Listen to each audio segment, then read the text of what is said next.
Hey everyone, how's it going? Hobbs Yoda here, and welcome back to my video series of me personally ranking and reviewing the Star Wars films.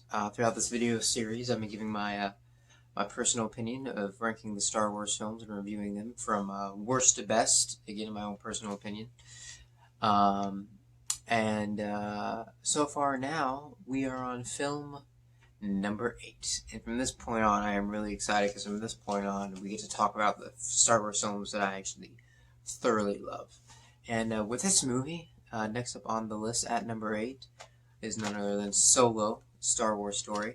With this movie, I was actually really surprised with how much I liked it. Because, my first initial thoughts when I heard about this movie, from when it was announced, and then later on hearing about all the drama about the making of this film, how they had to get a new director in, fire the original two, and then there was a bunch of drama going on backstage of that, and them having to reshoot a bunch of the movie.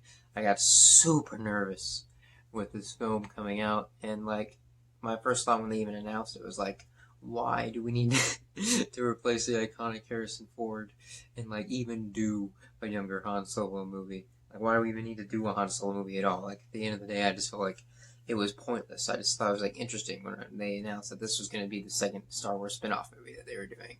I was like, why Han Solo? I just didn't feel it was necessary. And at the end of the day, yeah, it wasn't really 100% necessary. We could have gone without it, but I was actually ended up, being surprised at how much things I actually really thoroughly loved and enjoyed in this film. And there's actually stuff in this film that I'll get to that I think makes the character in parts, the original trilogy, like Han Solo, even better. But yeah, I was surprised because again, my first initial reaction when I heard about this film was pretty much this, and but I ended up being thoroughly surprised by it. And what's funny is it took me my third viewing to actually really love this film, which is funny enough. And that's one thing that I give credit for to this film too, is that it is highly rewatchable. I don't know what it is about it, but it has a high rewatchability factor. And that's one thing about the last Star Wars film that I ranked and reviewed, Last Jedi, is that I am a defender of it and I actually really like that film, but I still have some personal issues with it to see some of the flaws in the film. And one of the things about it, though, is that it's, the longest Star Wars film, so there is parts that are hard to get through in it because of that time length in those parts. It doesn't have as much of that rewatchability factor. But Solo, for some reason, as I said, just has such a good rewatchability factor to it for some reason. I feel like you can always go back and revisit it, and it's just as fun about every time. And I gotta say, the cast in this movie was phenomenal. And I actually really liked Aiden as the younger Han Solo, the guy they got to play young Han Solo. A lot of people, he got a lot of backlash at first. I feel like a lot of people felt like too that he wasn't cranky enough to be Han, and that he was too hopeful and optimistic and stuff and going. But I feel like, we all are at a young age. I think that's one thing you have to realize about Aiden's role as young Han Solo in this movie, is that he is playing a younger Han Solo. And we're seeing how it is that he becomes the Han that we come to know in the original trilogy. Because, in this film, there will be spoilers in this review for those who haven't seen it, but I highly recommend it. In this film, I think we see what turns him into the Han Solo that we meet in the original trilogy, because we see him, get stung, get bit by love, for the first time in this movie, and have his heart totally shattered, broken.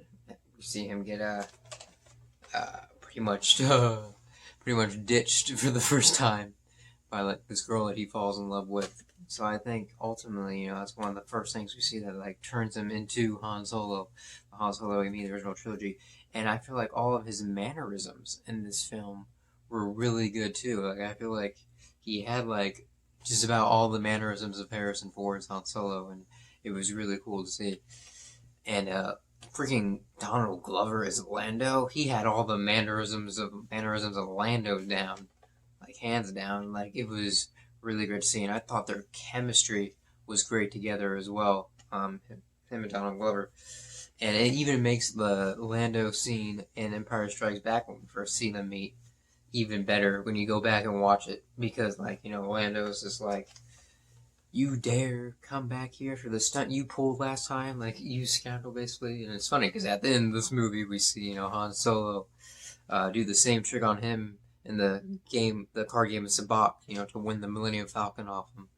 So it makes their interaction the next time we see him in Empire Strikes Back even better, and it just puts a smile on my face every time, you know, I hear that line of Han meeting him in Empire Strikes Back, saying like, "Hey, remember I won it from you, fair and square." So there's scenes in this movie just making that scene even better, and I love it, absolutely love it. And another thing I loved about this movie too is I also love getting to see how Han and Chewie meet. I thought that was a really cool sequence, and one thing this movie did really well is it actually stuck to the actual, you know, legend stuff of what we knew about Han Solo too, of how he won the Millennium Falcon. Like anyone who's like a hardcore Star Wars fan, like read all the legend stuff, like already knew that it has been told before that he won it in a game of Sabacc against Lando, and they actually put that in the film. They stayed faithful to that. They also stayed faithful to how he was originally a pilot for the Empire that got thrown out, and you know that's how he met Chewie. So I thought them sticking to that was really cool, and it was really cool to see how he met Chewie in this film. I thought the only origin of Han Solo that I really did not like in this movie was how he got his name, Solo. Like, oh my god, I thought that scene was just so cheesy and stupid and unnecessary. That's like the one origin of Han Solo that I did not like this movie. How, you know, he's just getting out of the Outer Rim or whatever, and he's like boarding, and the guy's just like, it's like, what, no last name? He's like, oh, so you're Solo, or whatever he says. He's like, Solo, and just puts that as his last name. I'm like, God, really? That was a little bit too on the nose for me. You know, I didn't really like that scene. But again, everything else in this film, how getting to see how he meets Lando, getting to see how he meets Chewie. I thought the Kessel Run scene was really fun to watch too. Like, I love the visuals in it. You can see how he gets the Millennium Falcon from Lando. I thought all that was really good, and getting to see how he first hears about the Jabba missions is also really cool. And I loved seeing him, you know, learn a lot of stuff from Woody Harrelson's character in this movie as well. You can see a lot of the stuff that he learns there from Woody Harrelson's character joining this ragtag swindler team, is how he, you know, adapts a lot of his swindler mechanisms and stuff. So I thought that was really cool. And I think it's really cool so to see him, you know, be the one to like shoot Beckett first at the end of the film too. You know why? Because Han Solo always shoots first, damn it. Actually, you know what? Scratch that. He doesn't. Wait, don't come at me. You know why? Because even in that freaking controversial Greedo scene where they went back and edited it and made Greedo stupidly shoot first, which is also stupid, because why would a bounty hunter miss a point blank fucking headshot? Anyways, but no, he didn't even shoot first. In this movie, or in the original Star Wars. You know why? Because Han Solo was the only one that effing shot. So let's end that debate for history, please. And again, it's cool that Beckett's the one that tells him about Jabba too, so we get to see how it is that he even finds out about Jabba. But, you know, it makes it a real shame for me too that we won't get to see, you know, a follow-up movie to this film, a sequel to Solo, because now I really, you know, want to see that, how he does end up meeting Jabba, how that originally goes when he first meets him.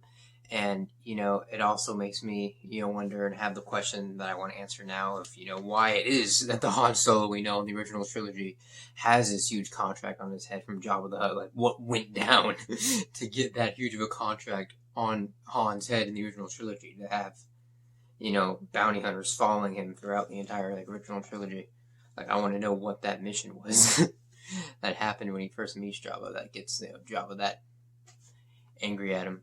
So that would be cool to see. And, you know, another thing that makes it a shame that we won't see a sequel to this movie because of how poorly it did at the box office is their idea of putting Darth Maul in at the ending of this film. Now, this is the only other thing that I think was a flaw of this movie, like a bad idea in this movie.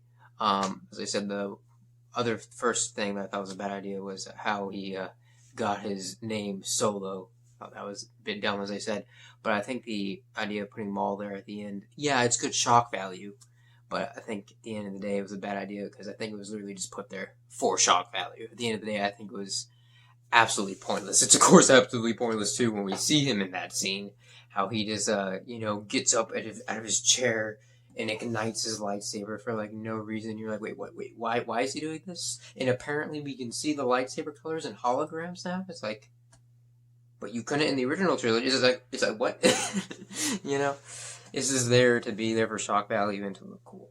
One of the reasons I think it's a bad idea is because, of course, for like really hardcore Star Wars fans who have seen all the canon shows like Clone Wars and Rebels, know that Maul was working, with the Pike Syndicate, so it makes sense that, he's the leader of Crimson Dawn. But at that time when Han Solo came out, the last time we saw Maul anyways, in the Clone Wars show was him, getting, basically banished by Palpatine. And we do get to see before this movie even came out, what happens to him later on in Rebels, and we ultimately get to see the end of his story. So I feel like it's kind of pointless to put Maul even in there where we already know how his story ends up anyways, And I also think, it's cool to see for us, hardcore fans. Of course, it's going to be great to see Maul back again. And it was really cool seeing Ray Park back, as Maul, and like Sam Witwer from Clone Wars and Rebels doing the voice. It was cool to see that, but at the end of the day, I think it's a bad decision for like casual Star Wars fans too, that are just there that just go and see the movies and nothing else, because I feel like they see that scene and they're like really confused, like, wait, what is that? Is that supposed to be the guy from the first film? Is that Darth Maul? Like, didn't he get chopped in half or whatever? No, wait, he has like this new lightsaber that he's igniting for some reason. It's like it's a different lightsaber. It's like, is this like his distant cousin or like lost brother or something? Like, I don't know.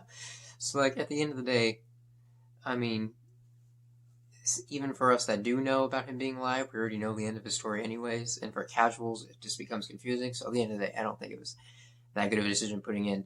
At the end of the day, though, it does have me interested to want to see, her further work with Maul and what it is that they're working on, because I do want to find out how it is that Maul does get abandoned by his syndicate, how he becomes this lost wanderer looking for the Sith holocron in that Sith temple that we see him in the next time we see him in Rebels. But unfortunately, because of how bad this movie did at the box office, which they weren't prepared for, we won't see that follow-up. So at the end of the day, I just don't think it was that good a decision. But the ending climax of this movie was good, though. The final fight scene between Han and the other leader of Crimson Dawn.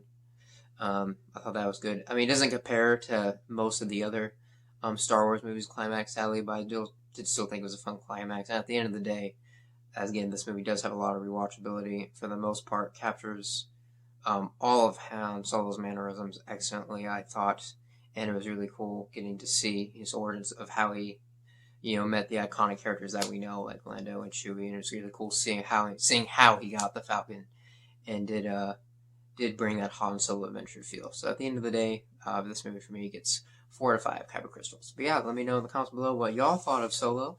And I can't wait to see y'all back here next time for my number 7 ranking of the Star Wars films, which I feel will be a very controversial one. But can't wait to hopefully see y'all then. Peace.